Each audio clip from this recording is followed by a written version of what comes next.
Okay, so after tons of calls from folks worldwide, especially folks from Nigeria, Christians from Nigeria, Donald Trump, the president of the United States, finally makes a statement, and not just makes a statement, man. He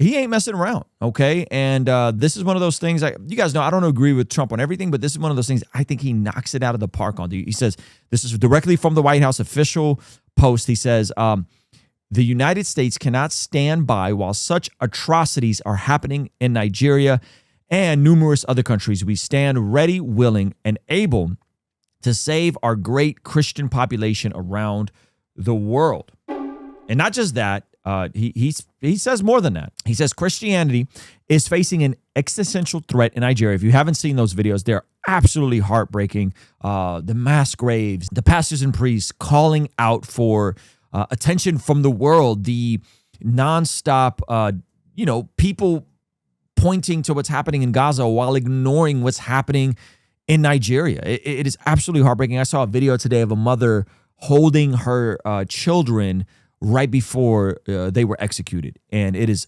absolutely gut-wrenching. So I love that he's speaking out for this. He says thousands of Christians are being killed. Radical Islamists are responsible for this mass slaughter. I am hereby making Nigeria a country of particular concern. This is important from a legal standpoint because this sets in motion a potential action there, okay? Nigeria, a country of particular concern, but that is the least of it. When Christians or any such group is slaughtered, like is happening in Nigeria, it says 31,000 versus 4,476 worldwide. Something must be done. I am asking Congressman Riley Moore, together with Chairman Tom Cole and the House Appropriations Committee, to immediately look into this matter and report back to me. The United States cannot stand by while such atrocities are happening in Nigeria and numerous other countries.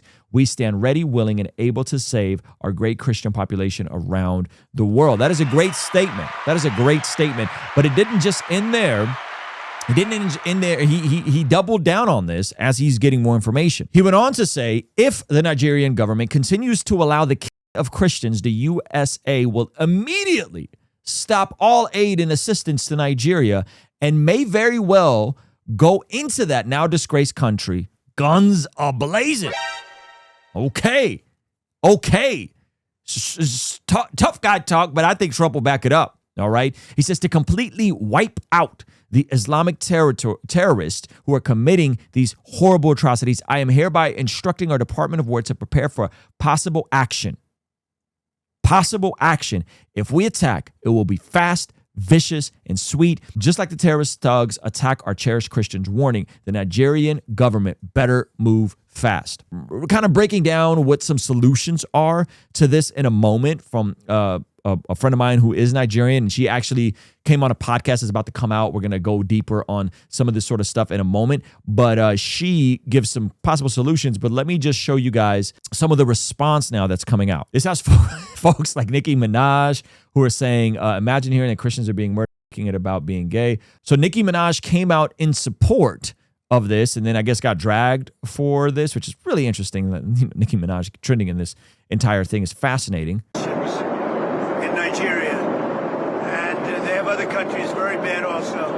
You know that part of the world very bad. They're killing the Christians and killing them in very large numbers. We're not going to allow that to happen. She says not going to allow it. Now I think Nigeria responded to this. Now this is Nigeria's statement about this.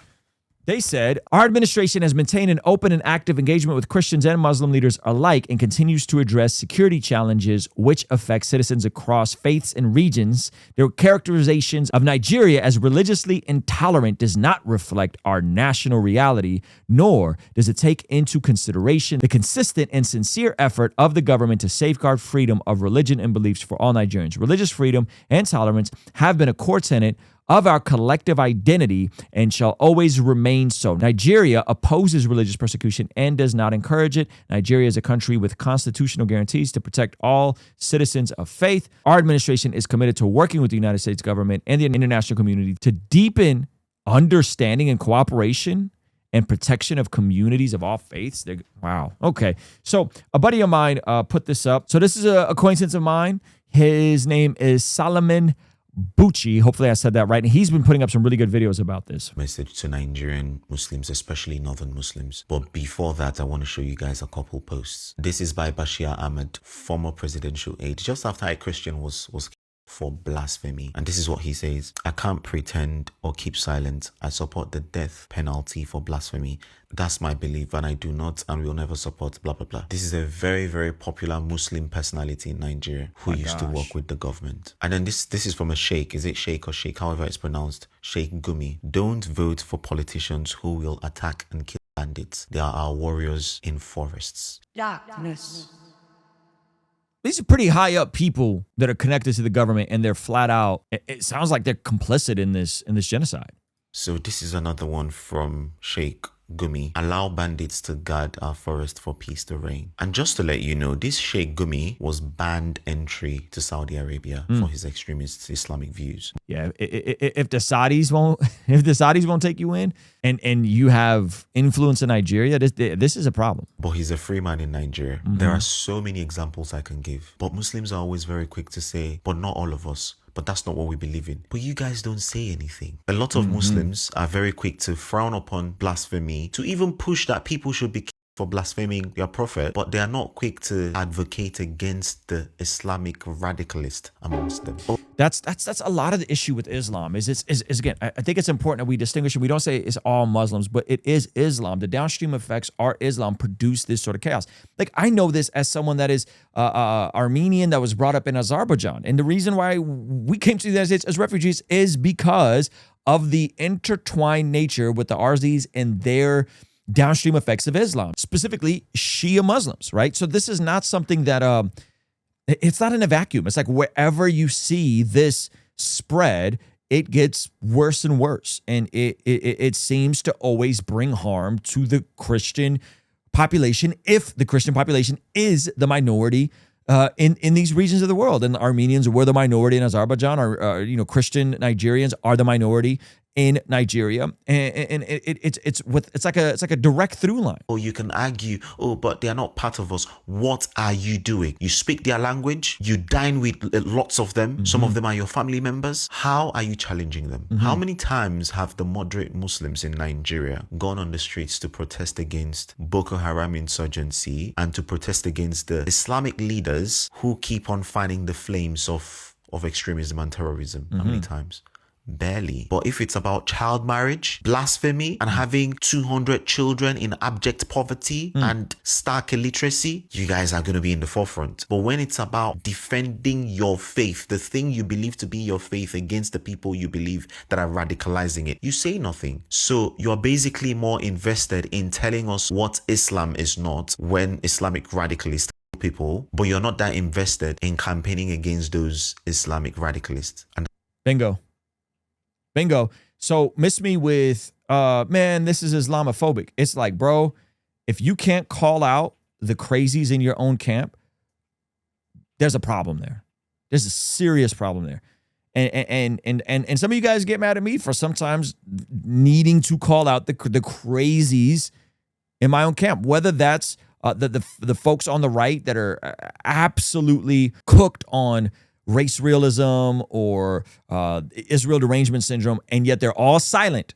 They're all silent about what's happening in Nigeria right now. You don't hear Nick Fuentes talking about this stuff. You don't hear Tucker Carlson talking about this. You don't hear Candace Owens talking about this, right? But they all got bleeding hearts for Gaza, but they're all quiet on this. Call out the craziness, or whether it's the actual like bad doctrine being preached that we sometimes need to call out. You gotta to be objective. You gotta be willing to call out your own. You never see this. You never see this from Muslims.